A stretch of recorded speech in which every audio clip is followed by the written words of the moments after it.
What's good, YouTube? It's Justice I Used to Be Pay. Make sure you leave a like, comment, and subscribe on this video. It helps me out a ton. We're on the road to 100K.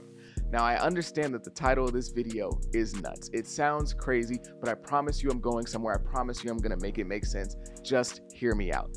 Gunna recently released his newest album, the last one, and this album came out on pretty short notice. The announcement for it was one day, and the release was literally a week later, so there wasn't a whole bunch of anticipation. This album was sprung onto us. By the time we knew it existed, it was pretty much here. Like, there was no hype for it, there was no huge rollout, it just kind of came out. And there were two big narratives in regards to this album before it came out. The first one was that Young Thug and Lil Baby are probably conspiring to try and squash Gunna's album, because Young Thug is the owner of YSL and Gunna is still on the label. I believe this is his last album on YSL, the label. So Young Thug knows the release date for Gunna's album long before he ever announces it. And a few days after Gunna announced his album release, Lil Baby announced that he was going to release an album the next week. Now, it did end up getting pushed back to the 22nd instead of the 15th, but regardless, it really felt like a calculated move that Gunna announces his album's coming out on the 8th, and now all of a sudden Lil Baby has an announcement for an album as well. Young Thug probably told Baby when his album was coming out and was like, hey, let's try and squash this dude's album. Now, that is one narrative, but that's not super relevant to this video.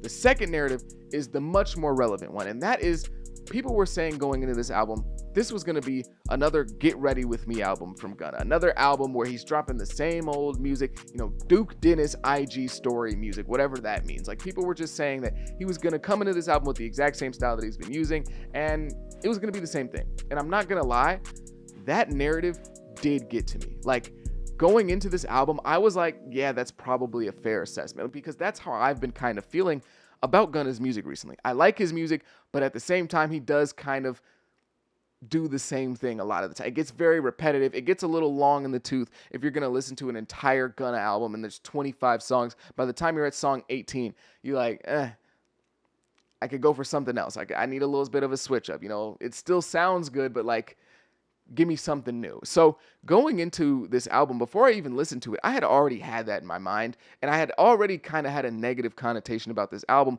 before I even played it. Whether that was fair or unfair, which is probably unfair, I already had that connotation. So when I listened to it for the first time, I was shocked to say I liked it. Like, immediately, I liked this album. I didn't have to go back and listen to it a whole bunch of times. I liked it. I liked the first, 12 songs specifically. Like, the first really big chunk of the album is really, really good in my opinion. So I immediately liked this album. I was like, oh wow, like, I was so negative going into it. I feel like that was a bit unfair. I do like this project. However, the narrative that he was going to do the same thing on this album that he's been doing on his previous albums was correct.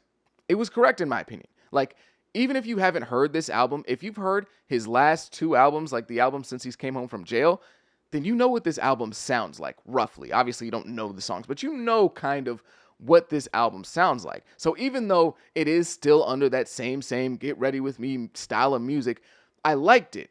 And then it really hit me, and I was like, oh my goodness, this is Gunna getting to his spot. Now, for people that don't play basketball, you might not have heard that term. And even if you did play basketball, you might not have heard that term. I don't know if that's like a huge universal thing that everyone says. But when I say somebody's getting to their spot, in basketball, usually that means somebody is getting to an area on the court where they feel really comfortable scoring from.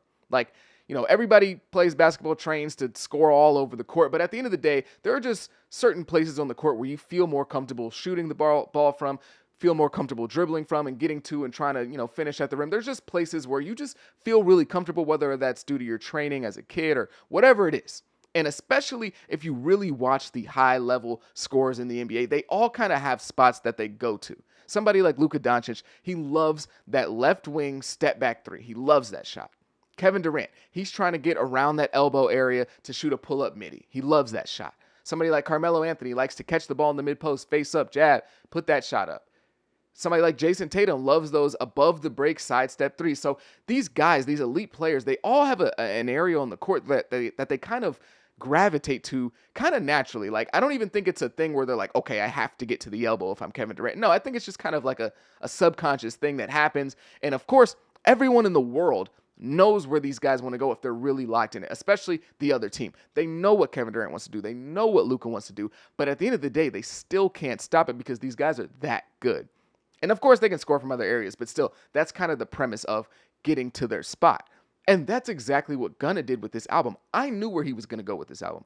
I knew what this album was roughly going to sound like. But still, at the end of the day, it was effective. I still like this album. It's still a project that I'm going to continue to listen to and have a lot of songs that I really like from it. I know it's a joke, but Gunna really does make amazing get ready with me music. Sexy shit, pull up.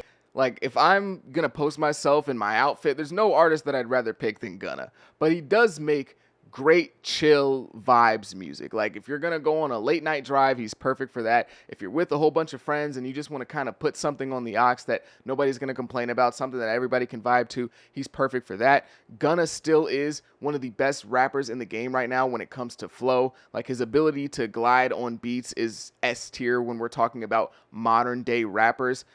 However, when we're talking about the production of this album, it's not super versatile. Like, some of the beats on here damn near sound like, Gunna type beats from YouTube. So if you're listening to this album and hoping for some new Gunna, a new direction, a new creative vision, this isn't for you. Like, if I would say that, like, if you're listening to this album, if you're gonna listen to this album and you're not already a fan of Gunna, you already kind of don't like the stuff he's been doing over the last few years or so, then you're probably not going to like this album. But if you have been enjoying the stuff that he's been doing over the last 2 years or so, then you probably are going to enjoy this album. The main issue that I have with this album is the main issue that I have with most modern albums, and it's just too long. There's just too much here. It's bloated. It's overfilled. There's a lot of filler, especially when it's somebody like Gunna who has a very recognizable sound. When there's that many songs, when there's 25 songs or however, I think it is 25, when there's that many songs on the album, it just starts to feel like some of the songs can bleed into each other. They can start to feel kind of the same.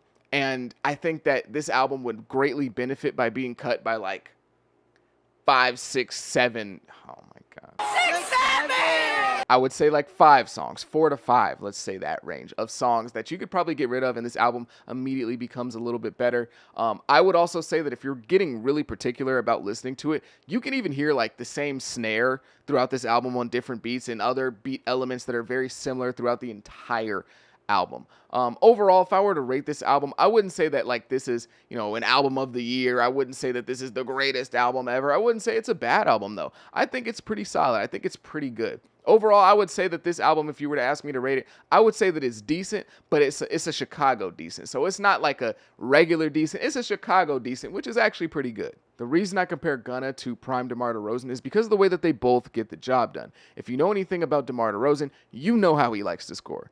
He's coming off the dribble, and of course he's going to try and get to the basket first because that's the easiest shot, but he's getting to that midi. He's getting to that mid-range jumper pull-up, that pull-up right over the top of the defense, bang. That's what he likes to do.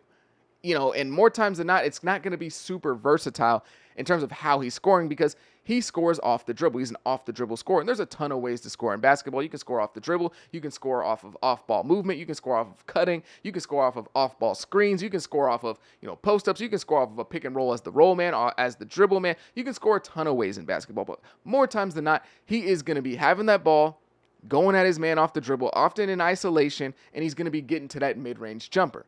And he might, occasionally get some post-ups throughout the game. He would also post up. So it wasn't all just off the ball, ISO, or not off the ball, off the dribble, ISO, getting to the midi. Oftentimes, he would catch it in the mid-post, turn face up, hit that jumper, or maybe hit a fade jumper. So he was scoring in the post as well. But he was mostly getting off the dribble into that midi. And that's how I see Gunna in his music now. When it comes to Gunna and his music, I know what's coming, and you know what's coming with Gunna's music, but it still works. I can already hear the beats whenever Gunna announces new music. A lot of people like to stick to their style, but Gunna's is so specific and sticks out so much that it's much more recognizable than everyone else. Yet Gunna has gotten so good at his specific style that most of the time it doesn't matter if it's within the same bubble of music, it still sounds good. So if you want to critique Gunna and say that he's just doing the same thing over and over and make TikToks where you clip the first few seconds of his songs on his beats sounding the same, you can do that. However, I think you'd be misguided by saying he hasn't mastered this sound